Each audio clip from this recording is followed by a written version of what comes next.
자, 이번 시간은 여러분들 이제 352페이지 보시자. 거기 보면 수용 사용 방식과 환지 방식에 관한 내용들이 쭉 나오는데 그 중에 먼저 제2절에 보면 도시개발 사업의 시행 방식 등에서 뭐가 나오더냐? 어떤 때 수용 방식으로 하고 어떤 때 환지 방식으로 하는데 이 두 가지에 대한 그 방식이 나옵니다. 주로 어떤 때는 수용 방식으로 할까? 택지 등의 집단적인 조성과 공급이 필요하다. 여기 집단적인 조성과 공급이 무슨 말입니까?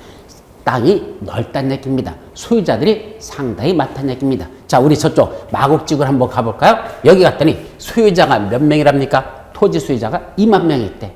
그럼 그 2만 명한테 새로운 땅으로 만들어서 바꿔주자? 그럼 그 2만 명의 하나하나 토지마다 권리관계를 분석해서 종전했던 소유자, 여기는 이 사람한테는 저걸 주고, 옆에 있는 사람은 이거 주고, 이 사람한테 이거 주고, 이 사람들마다 하나하나마다 다 새로운 땅으로 바꿔주겠다는 이 계획을 수립하는데 그걸 무슨 계획을 하더냐?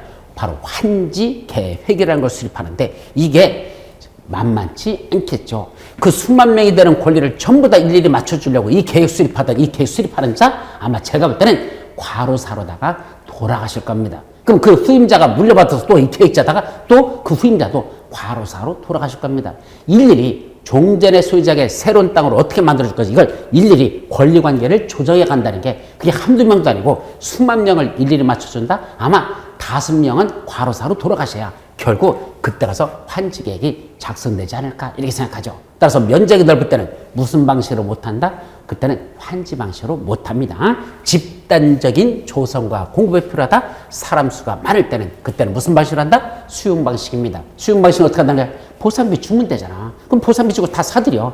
2만 명 거 보상비 주고 사들여. 그럼 이거 누구 겁니까? 이제 사들이면 사업 시행자 거잖아. 쥐가 어떻게 개발할 건지 그건 누구 맘입니다? 자기 맘이죠. 여러분들 요리하는 거 누구 맘입니까? 요리하는 셰프만 맘입니까? 그죠? 그걸 찢어 먹든 볶아 먹든 삶아 먹든 데쳐 먹든 구워 먹든 쪄 먹든 그건 자기 맘이죠. 그러니까 일단 사들이면 사업 시행자 거고 지가 어떻게 개발할지는 지가 맘대로 개발해서 물론 개발해서 분양을 잘해야 그게 대박이고 개발을 잘못해가지고 분양에 실패하면 그건 쪽박이죠. 결국 책임은 사업시행자 자기가 지는 겁니다. 이게 무슨 방식? 수용 방식으로 한다. 면적이 넓은 집단적인 조성과 공급을 필요하다는 수용 방식. 반면에 여기 뭐 하더냐? 아까 이런 공공세를 많이 확보한다. 자, 아까 이런 공원을 만드는데 전체 구역 면적의 전체 도시개발 구역 면적 약 3분의 1 정도를 뭐로 만든답니까? 호수공원을 만든답니다. 그럼 이걸 만약에 무슨 방식으로 한다고 생각해봐? 수용 방식으로 한다고 생각해봐. 그럼 공원 만들, 호수공원 만들 땅은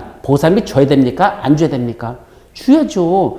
남의 땅을 뺏으면서 거기다가 보상비 안 준다는 건 말이 안 되죠. 그러니까 여기 호수공원 만들, 여기다 호수공원 만들 땅 이러면 이 토지수익이 보상비 다 줘야 됩니다. 근데 문제는 이거 나중에 분양할 때 분양할 면적에는 들어갑니까? 안 들어갑니까? 호수를 어떻게 분양합니까? 호수를 쪼개가지고 사람들한테 분양할 겁니까? 그건 안 되죠. 그러다 보니까 호수를 만들거나 도로 만든 땅은 분양 대상 면적에서 제외됩니다. 결국 여기 땅 사들이는데 보상비 들어갔고 호수공원 만드는데 개발비 들어갔고 도로 만드는다고 보상비 주고 도로 만드는 공사비 들어갔죠. 이 돈들은 전부 다 원리 전가한다. 나머지 분양받는 이쪽으로 전가할 수밖에 없습니다. 그럼 이때는 보상비는 엄청나게 들어가고 개발비도 들어가는데 그러다 보니까 옆에 나머지 땅에다가 그 분양대금을 여기다가 미루다 보니까 이 분양가가 어떻게 된다? 대단히 비싸질 수밖에 없겠죠. 그럼 너무 비싸버리면 평당 4천만 원 이렇게 분양하면 사람들이 으악 소리 내고 뭐 한다? 안 사버립니다. 뭐 저렇게 비싸 샤나. 그러면 수용 방식은 이거 쪽박 찬다는 얘기입니다. 따라서 이와 같이 공공세를 많이 정비할 필요가 있을 때는 그때는 뭐 한단다?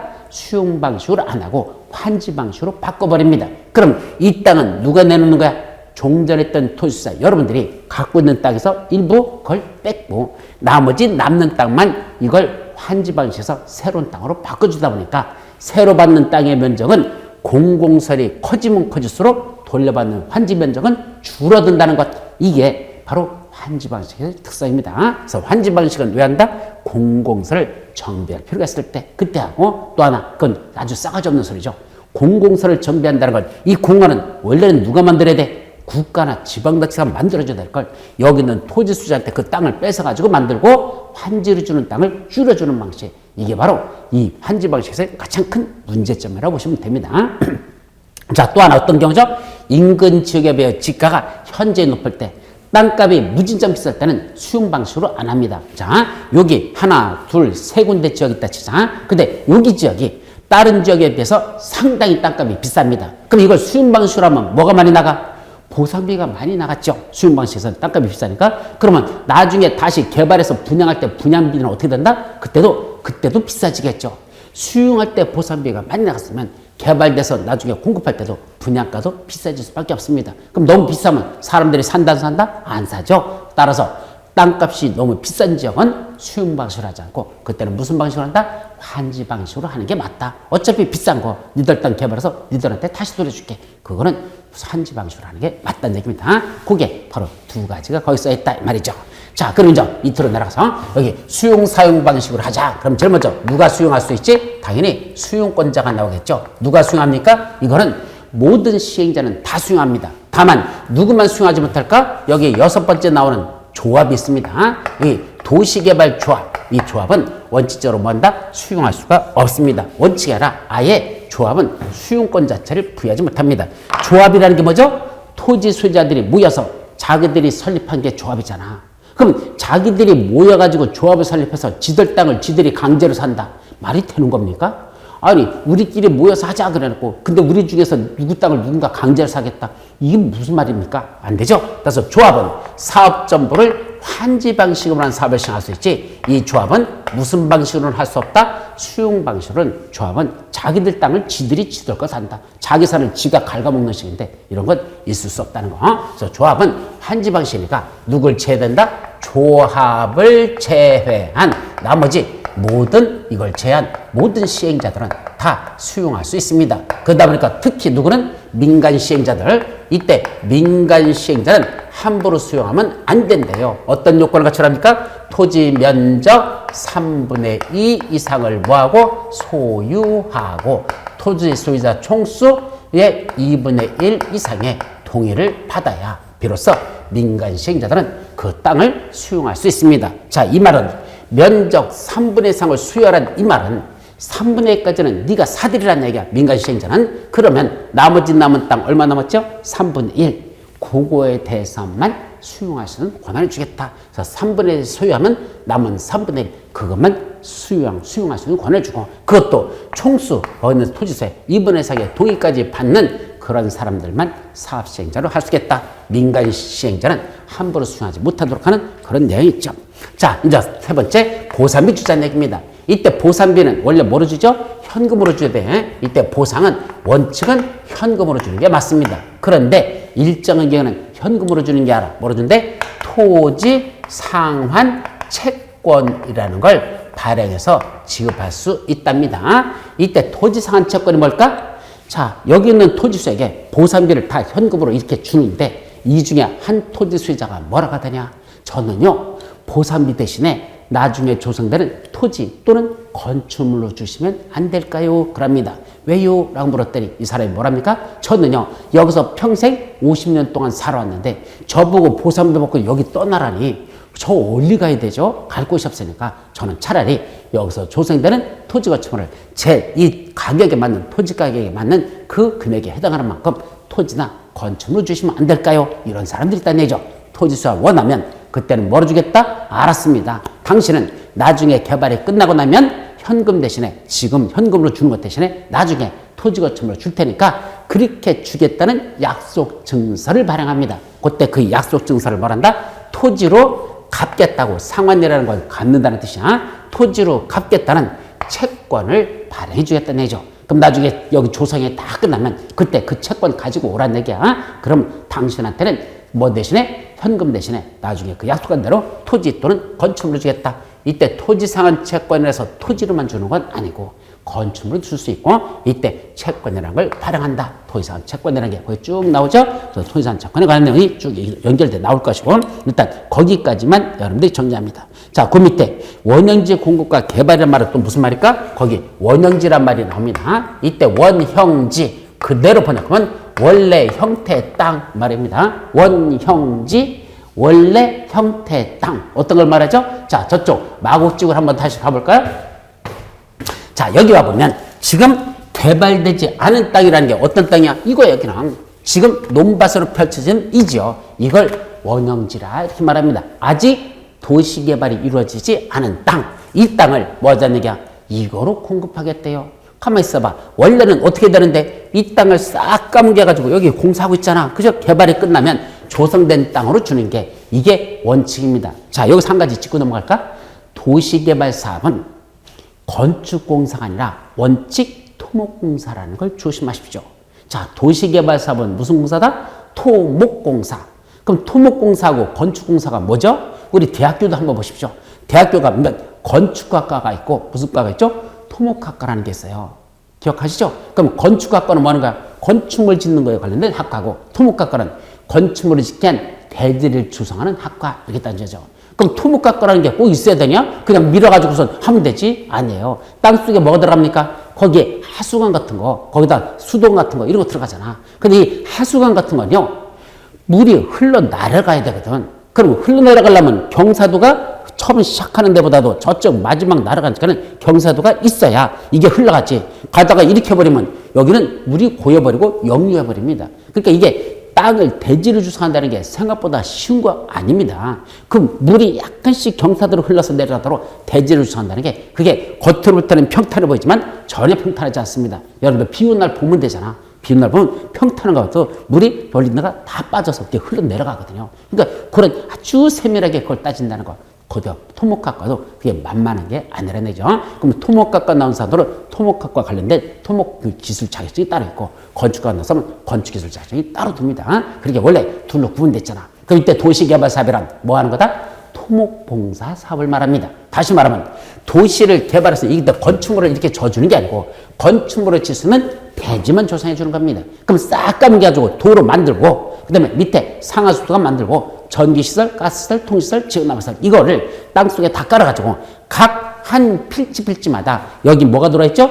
요런 데 보면, 자 보세요. 여기가 필지라고 가정하자. 그리고 요 필지 위에 여기 보면 뭐가 뭘로 이렇게 올라와 있어요. 그래서 이걸 비닐봉지나 또는 뭐로 다 덮어놓습니다. 그럼 이 속에 뭐가 있다는 얘기야? 그 속에 전기시설이 들어와 있고, 가스시설 들어와 있고, 거기다 통신시설 들어와 있고, 이런 게 다 요 속에 들어와 있어요. 그럼 여기까지만 만들어가지고 이 땅들을 분양하는 거, 이게 땅들을 공급하는 거, 이게 토목공사 사업이라는 얘기입니다. 그래서 도시개발 사업은 여기까지만 만들어주는 게 원칙. 그래놓고 이 땅을 공급받은 자가 여기다 뭐 한다? 건축물을 짓는 겁니다. 각각 자기 땅에다 이제 그 분양받아가지고 거기다 건축물을 짓습니다. 그때 아무거나 지을까? 아니에요. 처음에 도시개발 사업 할 때는 여기 요 땅에는 어떤 업종이 들어와야 되고, 규모는 얼마층으로 짓고, 요 땅에는 어떤 업종이 들어가고, 그때 규모는 얼마나 짓고, 이걸 사전에 미리 다 정해줍니다. 그러니까 땅마다 전부 다 이게 분양가가 다르질 수 있다는 얘기죠.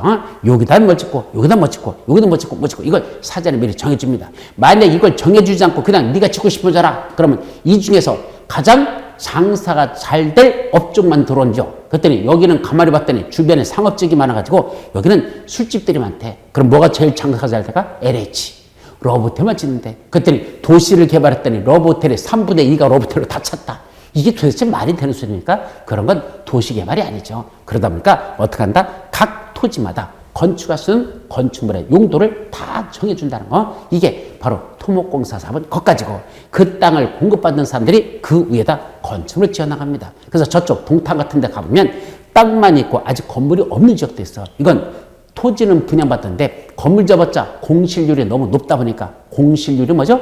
아직 입주하지 못한 거기 상가나 그러니까 임대나 또는 그게 분양이 안 돼가지고 그냥 남아있는 빈 공간, 이게 너무 많다 보니까 저봤자 뭐해? 뭐 건축물만 들어가지 사람 들어오지도 않을 거라면 손해보잖아. 그러니까 그럴 때는 아직 짓지 않고 남겨두는 그런 땅도 있습니다. 어쨌든 도시개발 사업은 원칙은 무슨 공사다? 토목공사가 원칙이라는 거. 예외적으로 건축물까지 지어주는 경우는 있지만 그건 예외다 이렇게 하죠. 따라서 여기서 토목사업이 이루어진다는 거. 그러면 원형지라는 건 개발되지 않은 원래 상태의 땅, 그거로 주는 거지 대지를 조성해서 주는 게 아니라는 얘기입니다. 그럼 왜 원래 형태를 공급할까? 거기다가 자연 친화적으로 개발한다? 복합적인 입체적인 개발을 위해서 필요하다면 그때는 원형지를 그냥 줍니다. 왜냐하면 도시개발로 까먹으면 휘길화되잖아. 이게 한꺼번에 착 이렇게 휘길화되잖아. 그러지 말고 여기 있는 땅의 형태를 살려서, 여기 있는 땅의 형태를 살려서 거기다 한번 네가 그 땅을 살려서, 그 모양새를 살려서 거기를 한번 개발하고 싶다면 한번 그렇게 해봐라 라고, 이런 건 일부 남겨주는 땅, 이걸 뭐란다? 원형지 공급을 한단다. 그럼 원행지는 전체 도시개발구역 면적 중에 3분의 1 이내로 한정합니다. 하나도 개발 안 하고 전체를 갖다가 그냥 원행지로 공급한다? 봉이김선달이죠. 지하라는 신호 하나도 안 하고 야 그냥 원행지로 공급할게 니들이 개발해. 그럼 모터는 지가 그걸 공급합니까? 그럴 필요도 없죠. 그냥 처음부터 지들이 사서 하라고 내버려두지. 그러니까 3분의 1 이내에 한정해서만 원행지 공급을 해가지고 이 원행지를 공급받을 수 있는 자들 원행지 개발자라고 하는데 이 자들은 아무나 함부로 되는 게 아니라 일정한 자들만 원행지 공급할 수 있는 자격들이 있단다 등등 그런 내용들이 다릅니다. 여기까지가 무슨 방식? 수용 방식을 하는 거. 자 이제 무슨 방식으로 하면서 환지 방식으로 넘어가 봅니다. 수용 방식보다 더 어려운 게 사실은 환지 방식이에요. 환지 방식은 이해를 참 잘하셔요. 자 보세요. 환지 방식은 종전의 이건 종전의 토지라고 그래. 개발되기 전의 땅, 종전의 토지. 개발이 끝난 땅, 환지 이렇게 말하죠. 이렇게 둘로 구분됩니다. 그럼 종전의 땅을 가지고 있던 이분에게 개발되는 새로운 땅으로 바꿔주자. 이게 무슨 방식? 환지 방식입니다. 그러면 어떤 식의 땅을 어떻게 개발할 것인지 새로 개발되는 땅의 모양이 어떻게 나올 건지 그중에 이 사람한테는 어떤 땅을 주고 여기는 뭐가 들어가고 여기 공공시설 같은 것 또는 여기 경찰서라든지 또는 경찰서 또는 또 시청 건물 이런 것들이 다 들어갈 거냐. 그런 시설들은 어디 들어갈 것이냐. 요게 정해지는 요 계획을 무슨 계획을 한다? 환지 방식에 따른 환지 계획이라는 게 제일 먼저 작성된다는 거. 그래서 환지 계획에는 어떤 내용이 들어갈 것이냐. 그런 것들도 일단 나오겠죠. 그래서 환지 설계라든지 필집을 했는 환지 명세 등등에서 환지 계획에 들어갈 내용들이 있어요. 그때 환지 계획을 작성할 때 뭘 고려할까? 종전의 토지와 여기는 환지에 뭘 고려해서 줍니까? 종전의 위치, 지목, 면적, 토질, 수리, 이용상황, 환경, 그 밖의 사항을 종합적으로 고려해요. 합리적으로 정해야 된다. 무슨 말입니까? 종전의 땅을 가지고 있던 이분에게 6을 주려면 첫째, 원래 있던 위치에 맞게끔 주는 게 맞습니다. 다시 말하면 여기 땅을 가지고 있던 사람은 나중에 환지 줄 때 뭐 준다? 그 땅 주는 게 맞죠. 이런 걸 우리 실무에서는 제자리 환지라고 그래요. 자기가 있던 자리, 제자리에서 이렇게 하죠. 제자리, 원래 있던 자리, 거기 있는 땅을 환지로 주자. 그걸 제자리 환지라고 하죠. 근데 여기다 뭐 만들겠대? 공원 만들겠대? 도로 만들겠대? 공원 만들 땅, 도로 만들 땅은 못 주잖아. 그러니까 그때는 할 수 없이 당신은 여기는 공원 만들 땅이라서 그 자리를 못 주니까 당신은 대신 저 땅 같이 세요. 그럼 이 땅 주는 게 아니라 할 수 없이 다른 땅을 줍니다. 이걸 말한다? 다른 자리 환지를 하자. 그래서 원칙은 제자리 환지지만 경우에 따라서는 다른 자리를 줄 수밖에 없다. 이게 위치를 고려한다. 또 지목이 이 땅이 무슨 지목이냐? 지목도 고려하고 또 위치, 지목, 면적이 큰 땅, 작은 땅 이런 것도 고려하고 그 다음에 수리라는 말이 나오죠. 그 수리가 뭐죠? 물줄기가 어떻게 흘러가냐 그런 것들 등등을 고려하는데 그래서 위지면 토수이환 이렇게 봐요. 7가지 위치, 지목, 면적, 토질, 수리, 이용사항, 환경, 위지면 토수이환이라는 7가지 요소는 반드시 고려하고 그 밖의 사항도 종합적으로 고려해 봤더니 이 사람한테는 어떤 게 주는 게 제일 좋겠더라? 요 땅 주는 게 제일 좋겠더라. 여기 있는 분한테는 어떤 게 주는 게 제일 좋다? 요거 주는 게 제일 좋겠더라. 이렇게 환지 계획을 작성할 때 그런 기준에 맞춰서 주라는 얘기입니다. 만약에 환지 계획을 작성하는 기준이 없이 네가 주고 싶은 대로 줘라. 사업자인자 네 맘대로 줘라. 그럼 어떻게 할까? 일단은 쟤랑 제일 친한 사람은 가장 좋은 경찰서나 여기 시청 건물 옆에 있는 땅을 주면 될 것이고 나랑 어저께 싸운 저 새끼 미운 새끼는 어디 준다? 쓰레기 매립장 옆에 주면 될 것이고 이렇게 할 거 아니야. 근데 제일 좋은 땅은 누구한테 준다? 나한테 별도로 파란 봉투가 아니라 노란 봉투 가지고 오는 사람 이 사람한테 제일 좋은 거 주겠죠. 이런 식으로 지 멋대로 주라면 엉망이 될 거니까 반드시 7가지는 반드시 오라고 그 밖의 사항도 종합적으로 고려해서 합리적으로 정할 것 그렇게 하는 게 환지계 작성 기준이라고 한다 이거죠. 그럼 증환지 감환지는 뭐죠? 약간 늘려주고 줄여주겠대. 자 무슨 말일까? 잘 봐요. 종전했던 이 또 토지 면적이 이게 100평이었었대. 그럼 100평 가진 사람에게 얼마 주더냐? 원래 아까 제가 뭐랬죠? 환지 방치할 때는 토지 면적이 줄어든다 그랬습니다. 그죠? 왜 줄어든다 그랬죠? 첫째, 공원 만들고 도로 만들고 하는 땅으로 내놔야 되고 또 개발하는 비용 땅으로 내놔야 됩니다. 그러다 보니까 땅의 면적이 줄어든댔어. 얼마 정도 줄어든다? 약 반 정도 줄어든다 그랬잖아. 그럼 100평을 가진 사람은 몇 평 준다? 50평 주는 게 그게 원칙이라는 얘기입니다. 근데 여기 있던 사람이 얼마 가졌더냐? 여기 100평 가진 사람 딱 50평 줘야 되는데 여기 가진 사람이 여기 있는 사람 보자. 이 사람은 얼핏해서 요건 100평 가진 사람한테는 딱 반으로 줄여주면 요거 50을 주는 게 딱 맞았는데 여기 있던 사람은 80밖에 안 되는 사람이 있어. 그럼 80 있는 사람은 반으로 줄여주면 얼마 줘야 돼? 40을 줘야 되잖아. 근데 요 사이즈가 위에 있는 거하고 요가 사이즈가 똑같네? 그럼 이 사람한테는 요걸 주려고 했더니 문제는 요거는 50으로서 규격이 딱 맞는데 이건 40밖에 안 주면 50에서 10을 빼는 요것만 줘야 되잖아.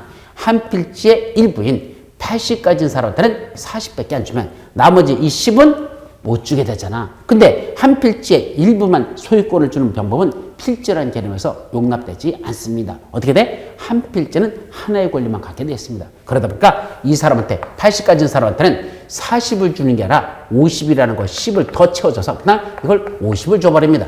그럼 원래는 80 가진 사람 반으로 줄여서 40만 줘야 될 걸 10을 늘려서 50을 주는 거 이렇게 늘려주는 걸 말한다. 이걸 증환지 땅을 늘려서 환지로 줬다 이 말입니다. 그래서 40밖에 안 될 사람은 50을 주니까 그때는 10을 늘려준다. 그럼 10을 더 받은 것만큼 저 사람은 돈을 내놔야 됩니다. 청산금 혹은 징수 대상으로 합니다. 반면에 종전의 땅이 대단히 넓은 땅을 가진 사람이 있었어. 어떤 사람이 있을까? 이 사람이 있었어. 그럼 땅이 되게 넓잖아. 그럼 이 땅 가진 사람한테 어떤 걸 주겠대? 이걸 준대. 그때 이걸 준다 가자. 그럼 이 땅을 주려면 원래는 얼마를 줘야 돼요? 이 사람은 종전에 150평을 갖고 있었어. 그럼 150평 가진 사람은 반으로 줄여라. 얼마 줘야 돼? 75평을 줘야 될 거 아닙니까? 근데 이게 사이즈가 얼마다? 이게 50평밖에 안 된다는 얘기입니다. 그럼 75평을 줄 사람한테 사실은 50평밖에 안 주잖아. 그럼 나머지 25평, 남의 땅 건너뛰는 20평 더 주면 되는데 그렇게 일부만 줄 수는 없으니까 그냥 이 사람한테 야 너는 요 한 필지 50평만 가져라 그럽니다. 그럼 75평 받을 사람한테 50평을 준다? 75평을 줄서 50평으로 줄여주는 거 이거 뭐죠? 이걸 감한지에서 면적이 줄어드는 것만큼 25평에 해당하는 금액만큼은 돈으로 줘야 되겠죠. 그건 청산금 교부 대상이 된다. 이런 걸 증한지 감한지란다. 그런 말이죠. 자, 그 밑에 뭐도 나온다? 입체환지 처분하는 게 나옵니다. 아까 제가 도시개발 사업은 무슨 공사라고 했죠? 토목공사. 그러니까 환지란 말 썼잖아. 환지 한자로 쓰면 무슨 말이죠? 닭골 환자 땅지자입니다. 땅을 바꿔주는 방식으로 하는 게 바로 환지 방식이라는 얘기입니다. 근데 땅을 바꿔준다고 그랬잖아. 따라서 종전의 땅 대신에 새로운 땅으로 만들어주겠다 이 소리입니다. 근데 종전의 토지에 뭘 가진 사람이 있었죠? 여기 주택을 가진 사람이 있었다고 가정해봐. 여기 집 가졌어. 이 사람도 주택 갖고 있어. 이 사람도 주택 가졌어. 여기도 주택 가진 사람이었어. 이 집 가진 사람들은 나중에 돌려받기를 뭘 원합니까? 주택을 받기를 원하겠죠. 그럼 이 사람들한테는 뭘 주기로 하자? 그래, 여기다가 아파트를 집니다. 그래서 여기다 한 필지에다 아파트를 져가지고 여기 있던 사람 중에 당신은 101동 1202호, 당신은 102동 2004호, 너는 102동 306호 뭐 이런 식으로 해서 새로운 이 아파트를 주죠. 그럼 이분들에게 이렇게 몰아서 한쪽에서 이렇게 뭐를 준다? 건축물의 일부와 토지는 공유지분으로 집하는 거 아파트 같은 거 생각하면 돼. 건축물의 일부와 토지 공유지분으로 이렇게 주는 걸 이걸 뭘 한다? 입체환지란다. 이때 입체환지란 말은 무슨 말이죠? 우리 땅과 땅을 바꿔주는 건 평면과 평면이야. 근데 땅 위에다 아파트를 지면 이게 건축물을 지면 불쑥하게 올라왔잖아. 평면 위에 올랐잖아. 이걸 만다 입체적인 모습을 띈다. 그래서 이걸 입체환지란다. 그래서 입체환지란 단순히 토지만 만들어주는 게 아니라 토지에 건축물을 지어가지고 건축물의 일부와 토지는 공유지분으로 집하는 거 이렇게 구분 소유권으로 이렇게 주는 걸 그걸 입체환지라고 하자. 이렇게만 여러분들이 기억하면 됩니다. 자, 그 다음 페이지에 보면 이제 뭐가 나오죠? 채비지 보리지란 말이 나오죠. 용어적만 보자. 이때 채비지는 뭘까? 채비지 사업에 필요한 경비의 충당에 의해서 시행자가 가지고 있는 땅. 아까 제가 뭐라고 그랬죠? 이 도시개발 사업을 시행할 때 환지 방식으로 할 때는 개발비, 새로 조성하는 비용 누가 낸다? 토지 소유자 여러분들이 내야 됩니다. 그걸 현금으로 낼까? 아니요. 돈 안 받습니다. 뭘 한다? 니들이 갖고 있는 땅 있잖아. 그 중에 니들한테 돌려줘야 될 환지 중에 일부를 환지로 정하지 않냐고 여기다 뭐라고 정한다? 채비지라고 정합니다. 그리고 이 채비지를 누가 가져가자는 얘기야? 사업시행자 지가 저 땅은 지가 갖는 땅이야. 원래 이 땅은 여러분들한테 돌려줘야 될 땅인데 안 주겠다는 얘기야. 그래서 저 채비지를 지가 가져가지고 뭐 하겠다는 얘기야? 팔아버립니다. 다른 사람 보고 사윤수익 하게 할 수도 있고 그래서 사윤료 대부로 받을 수도 있고 아니면 아예 처분해가지고 들어온 돈 있죠? 그 돈 갖고 뭐 한다? 여기 개발은 비용으로 씁니다. 그래서 가끔 신문에 보면 채비지 매각 공고라는 게 이렇게 신문 밑에 공고가 나요. 그때 읽어보시면 보통 하더냐 아파트 용지를 팔겠답니다. 요거 아파트 질 땅이래. 그래서 매각 예정 금액 하고 거기 써 있어요. 보면 얼마? 1,000억 뭐 이런 식으로 금액이 장난이 아닙니다. 몇백억에서 보통 몇천억 정도 되는 그런 채비지 매각 공고가 납니다. 그럼 그 땅을 팔아가지고 1,000억이라는 돈이 들어오면 그 돈 갖고 뭐 하겠다? 이 사업에 쓰다는 비용에 그거로 시행자가 쓰겠대. 이때 시행자가 사업에 필요한 경비에 충당하려고 지가 갖고 있는 땅, 이런 땅을 우리 채비지라고 부르자. 그죠? 그럼 보리지는 뭘까? 일정한 목적 달성에서 환지를 정하지 않고 남겨둔 땅들, 여기다 예를 들면 무슨 목적으로 하는 건데 그 목적 있잖아. 여기다 호수공원을 만들려고 한다. 그럼 여기는 당분간 공원 만들기 위해서 그런 목적으로 남겨두겠다. 그런 식으로 일정한 목적에서 환지를 정해서 남겨두는 땅 또는 사업에 필요한 경비에 충당하는 땅, 이걸 합쳐서 몽뚱해서 그걸 보류지. 여러분들이 주는 걸 보류하였다. 안 준다는 얘기야. 보류해놓고 보류지. 그 중에 사업에 필요한 경비에 충당하는 땅만 특별히 그 보류지 중에서 그걸 뭐라 부른다? 채비지라고 부른다는 거. 사업에 필요한 경비에 충당하는 땅은 특히 그걸 채비지란다. 그런 말들이죠. 그래서 이제 환지 계획이 저렇게 수립되면 그걸 들고 행정청이 아닌 시행자들만 제주도에서는 특별자치수사한테, 나머지 지역은 시장원수, 구청장한테 가가지고 뭐 받으란다? 인가받으러 했습니다. 그래서 환지 계획을 인가받는 게 나온다. 그렇게 되겠죠. 자, 두 번째, 환지 예정지라는 개념이 또 뭘까? 자, 예정지는 개념만 정리하자. 이런 뜻입니다.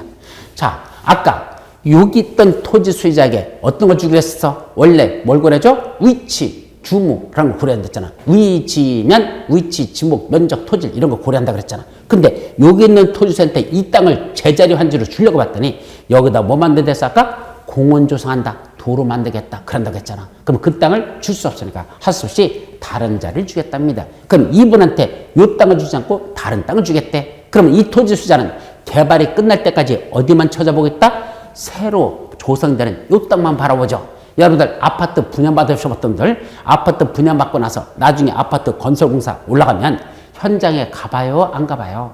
가보시잖아. 그죠? 가서 이렇게 지켜봅니다. 지금 요거 101동, 102동, 103동, 103동, 우리 동 지금 올라가고 있죠? 그럼 1층, 2층, 3층, 4층, 저기, 12층, 저 첫 번째 거, 1201호. 저거 우리 집이야. 그러면 현재 올라가는 그거 가서 물끄러미 찾아보다가 그다음에 어디 봅니까? 우리 집에 와봅니다. 그럼 우리 집에 와봤더니 여기 벽지가 떨어져가지고 너덜너덜합니다. 붙일까 안 붙일까? 안 붙입니다. 왜요? 이거 관심 없습니다. 어차피 저 새로 조성되면 저 집으로 이사 갈 건데 이 집 뭐 내 거야? 이거 팔고 끝나는 거야.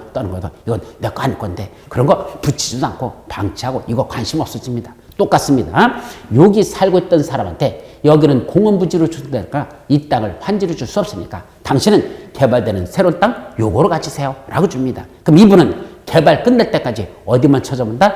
이것만 찾아보고 있다라 이겁니다. 왜? 개발 끝나면 여기는 공원이 조성될 땅이죠. 그럼 이 땅은 관심 없어요. 나중에 이 땅에서 여기 새로운 땅 받아서 살다가 이 공원에 놀러 오죠. 공원 놀러 와서 아들놈 손잡고 와서 아들한테 뭐라고 얘기합니까? 아들아, 옛날에 여기가 우리 집터였단다. 우리가 여기 살았었다. 그 얘기밖에 더 하겠습니까? 그러니까 이건 관심 없어요. 공원 만들어진 땅은 내 거 아니잖아. 그러니까 새로 받겠다는 땅, 요 땅을 말한다? 환지 예정지라고 표현합니다.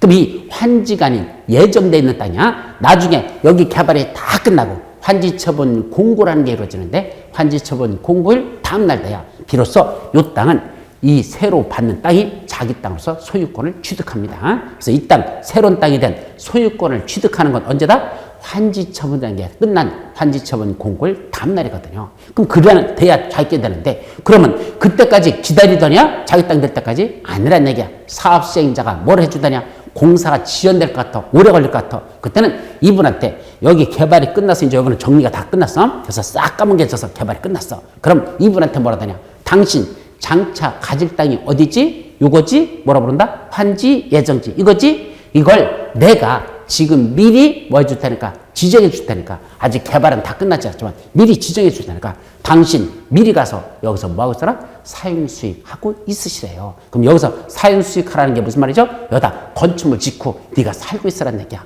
그럼 소유권은 취득했느냐? 아직은 아니야. 장차 내 땅으로 예정됐으니까 뭐만 할 수 있다? 사용 수익권만 줄 테니까 가서 사용 수익하고 있다가 나중에 저까지 개발이 다 끝나고 환지처분 공고가 이루어지면 환지처분 공고일 다음날 그날부터는 소유권을 너한테 넘겨줄 테니까 그 이후부터 처분해도 좋다. 이렇게 하자는 얘기입니다. 이런 걸 말한다. 환지, 예정지, 지정이라고 한단다. 이런 것들 있겠죠. 자, 그게 이제 여기 두 번째 환지, 예정지, 지정이라는 게 나옵니다. 자, 이제 세 번째 뭐도 있을까? 이제 개발이 다 끝났단다. 그게 나온 거야. 그럼 개발이 다 끝났으면 뭐가 끝나죠? 공사가 다 끝났어. 그럼 뭐부터 한다? 중공사부터 받겠죠? 공사 이상이 없네. 중공사 받습니다. 그럼 이상 없대. 개발이 종사 끝났대. 무슨 계획대로? 환지 계획대로 다 개발이 끝났대. 그럼 이제 뭐 해야 돼?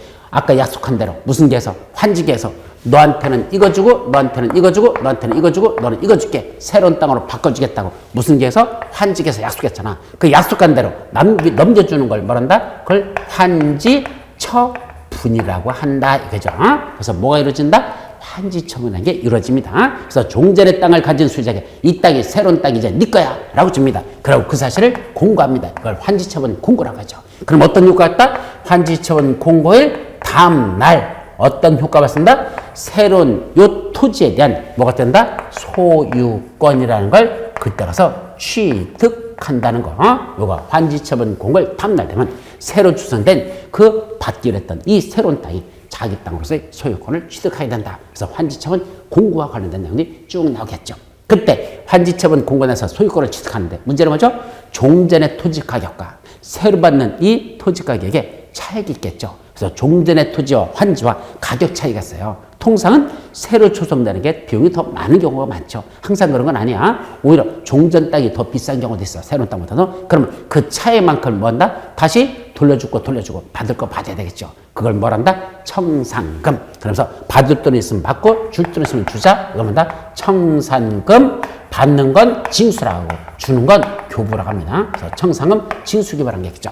그럼 내가 돈을 받을 권리가 있었는데 시행자한테 달라지 않고 일정 기간이 지나버리면 더 이상 그거 달랄 수가 없습니다. 그걸 소멸시효라고 한단다. 몇 년이죠? 5년. 청산금의 소멸시효 5년간 행사점은 소멸한다는 거. 자, 이런 것들이 바로 환지 처분과 관련된 나머지 내용들이 되겠죠. 그것같이. 자, 여기까지가 우리 도시개발사는 다 끝나고 그 다음에 마지막 뭐 있죠? 도시개발 채권이라는 건 무슨 말이다? 도시를 개발하는 데 소유되는 막대한 장, 그거 조달하겠대. 누가 조달한답니까? 원래는 시도사예요. 요 사람이야. 이 시도사가 뭘 발행한다? 도시개발 채권이라는 걸 발행해서 그걸 일정한 개발행위 하는 사람들에게 의무적으로 사라고 그래. 너 이런 개발하려면 이거 사라? 의무화 시켰어. 그러면 그 사람들이 사면은 돈이 들어오잖아. 그 돈으로 도시개발하는 데 자금으로 쓰고 상환기간이 다가오면 그때 이제 만기가 됐죠? 5년 이상 10년 이내에서 정하거든. 5년부터 10년 사이에서 기간을 정해줘서 그 만기로 오면 그때 그거 채권 갖고 오면 원금과 이자를 그때 돌려주는 도시개발 채권이란 발행을 하겠더라. 자, 그때 도시개발 채권을 시도사가 마음대로 발행하면 안 됩니다. 왜냐면 이건 빚지는 거잖아. 지금 돈이 없으니까 이거 발행했다가 나중에 갚겠다는 거잖아. 근데 나중에 갚을 돈이 없으면 부도나는 거잖아. 그래서 이 도시개발 채권은 시도사가 함부로 발행하지 못하게 이걸 통제하는 기관이 있어요. 그게 누굴까? 지방자치단체 예산을 통제하는 기관. 바로 어딥니까? 행정자치부라는 걸 또 기억해 두십시오.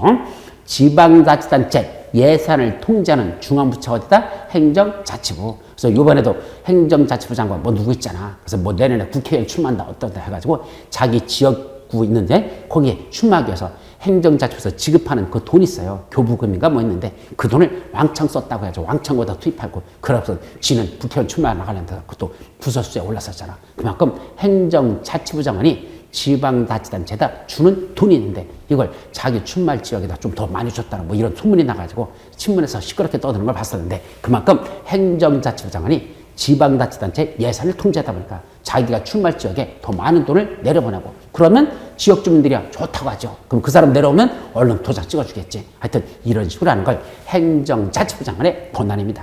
그래서 시 도지사가 바로 발행할 때 함부로 발행하지 못하게 왜 빚을 지는 거니까 국토교통부장이 아닌 행정자치부 장관이 그걸 규제한다. 그래서 도시개발 채권을 발행할 때는 행정자치부 장관의 승인을 받아야 된다는 거. 그것이 나중에 여러분들이 자료에서 나올 겁니다. 예, 거기까지만 기억하죠. 여기까지가 무슨 법? 도시개발 관련 내용이 다 끝났습니다. 그래서 이제 도시개발법 큰 흐름만 다시 한번 잡고 오늘 강의를 접도록 합니다. 자, 제일 먼저 도시개발법은 도시를 개발하는 절차를 다루고 있는 거다. 제일 먼저 할 일이 뭐다? 크게 두 가지. 먼저 도시개발구역을 지정해 놓고 그래서 도시개발 사업을 시행하는 것이다. 두 가지인데 도시개발구역을 지정하기 전에 먼저 이런 지역을 어떤 식으로 개발하면 좋을 건지 먼저 청사진을 그려본다. 그 청사진을 뭐란다? 개발계획이라는 걸 수립합니다. 그랬더니 이 개발계획을 봤더니 뭐다? 보시기에 좋았더라? 괜찮더라? 그래. 그러면 이대로 뭐하자? 도시개발구역을 지정하자. 그래서 구역 지정하는 게 쭉 나올 거고 이제 구역이 지정됐으면 그래서 도시개발 사업을 시행하자. 첫째, 누가 시행하지? 사업시행자, 시행자가 하는 게 쭉 나오고 그때 아무나 되는 게 아니라 12명 중에서 사업시행자로 지정받는 자가 그 자가 사업시행자 됩니다. 도시개발구역을 지정한 이 지정권자들이 사업시행자를 지정합니다. 그럼 그 중에 특히 제일 중요한 게 누구다? 도시개발조합이라는 게 설립된다는 거. 그래서 도시개발조합이 사업시행자에 제일 중요합니다. 그럼 시행자가 할 일, 사업을 시작하기 위한 구체적인 무슨 일을 한다? 실시계획을 작성해서 그걸 지정권자한테 가져가서 인가받고 지정권자가 그 사실을 고시하면 이제 실시계획에 따라 사업에 들어가면 됩니다. 그때 공사체들한테 감리자가 지정되고 그때 사업을 시행하는 방식은 뭐뭐 있다? 수용 방식으로 하는 게 있고 환지 방식으로 사업이 시행되는 게 있다. 그리고 일부 짬뽕되는 혼인 방식도 있더라. 그때 수용 방식으로 하는 내용이 어떤 게 있을 것이고 환지 방식으로 하는 게 어떻게 되지? 그런 내용들이 주르르 이어져 나오겠죠. 마지막 도시개발에 수행되는 막대한 자금을 조달하기 위해서 시도사인 지방자치단체장이 도시개발 채권이라는 걸 발행할 수 있다는 거. 이런 내용이 우리 도시개발법 전체적인 흐름은 이런 내용들 다루고 있다. 여기까지죠. 자, 이제 다음 주에는 무슨 내용이 나올까? 이렇게 도시가 만들어졌는데 그 도시가 세월이 흐르다 보면 뭐 하는 지역이 있다? 노불량화되는 지역들이 나타난다. 그럼 그 노불량화된 지역을 방치하지 말고 거기를 때려보시고 새로 도시 기능을 회복하기 위한 그런 사업이 시행된다. 무슨 사업?